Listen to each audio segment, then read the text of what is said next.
There is a burgeoning demand for insects as a source of protein in pet food. Photographer Tommy Trenchard visited a fly farm in Cape Town, South Africa, that is hoping to benefit.Launched in 2018 on an industrial estate on the edge of the city. The Maltento farm feels a long way from its more conventional rural equivalent.Yet each month it pumps out over 10 tons of high-quality protein-rich feed, most of it destined for export overseas. You've got a food shortage, and people who are starving, and then you've got a waste problem at the same time.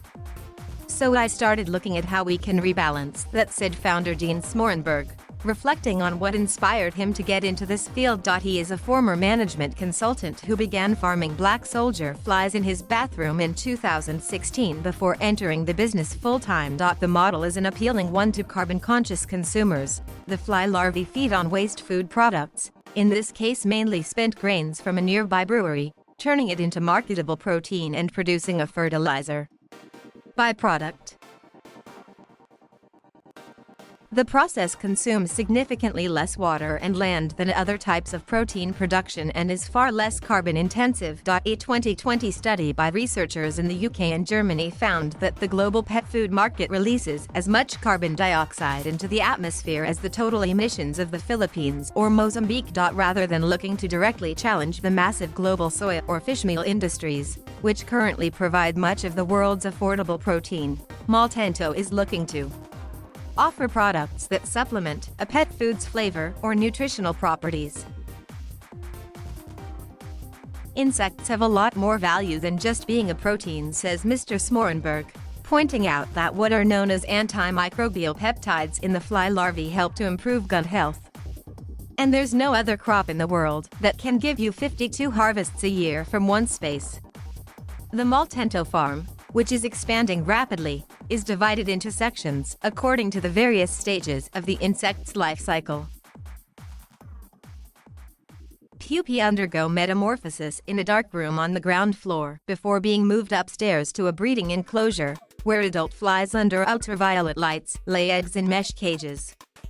This is basically the engine room of the farm, if you like, says Dominic Mallon, who is responsible for growing the number of potential customers. The temperature and the humidity are the most important things to make sure they thrive. Next door, in the nursery, the eggs hatch into neonates, which are distributed into small plastic containers full of feed. These are then stacked in temperature-controlled chambers, where they grow at an extraordinary rate. We put in 0.5 g of these little guys, says Mr. Mallon. And after 6 days, they've grown to 4 kilograms. They're such voracious feeders. Once the flies are fully grown, the containers are emptied into a machine that separates them from the frass, effectively fly manure, which will be sold as a kind of organic fertilizer. Mr. Mallon says there has been considerable interest in this byproduct from the pharmaceutical cannabis sector. From this point, the fly's larvae can go one of several ways. Many are dried out and exported whole to feed pet chickens in the US. Others are effectively minced into a rough powder, which will be used by a Norwegian firm to make dog food. Others still are pressed for their oils, or hydrolyzed into a liquid digest. In the corner of the room lie rows of giant white sacks, full to the brim with dried larvae. To a human, the bugs taste earthy, with a subtle maltiness that comes from the spent grains on which they are fed. To cats and dogs, says Mr. Mallon, they are irresistible. According to Rabo Research, a Dutch agribusiness research organization, global production of insect protein for pet food could reach 500,000 tons by the end of the decade, up from barely 10,000 tons today. And it is an industry that is evolving fast. At a laboratory in the Woodstock neighborhood of the city, with views of Table Mountain, the farm's scientists are constantly seeking to improve the taste and health benefits of the larvae products. This depends on the diet the larvae are fed, the conditions in which they are grown, and also how the final product is processed. They're actually really versatile, says Dr. Leah Bessa, a food scientist with a PhD in using fly larvae as a meat substitute for human consumption. There's a lot of functionality yet to be unlocked. The latest product Dr. Bessa has been working on is something designed to be added to pet foods to improve their taste and nutritional benefits.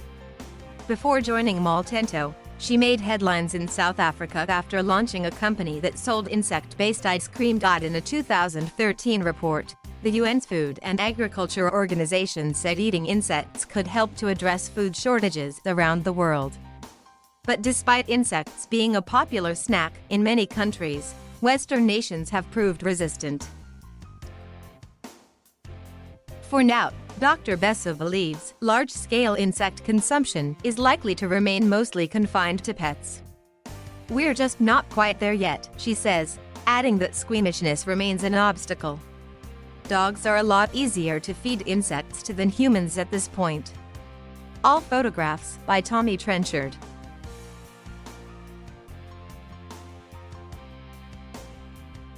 Thank you for watching.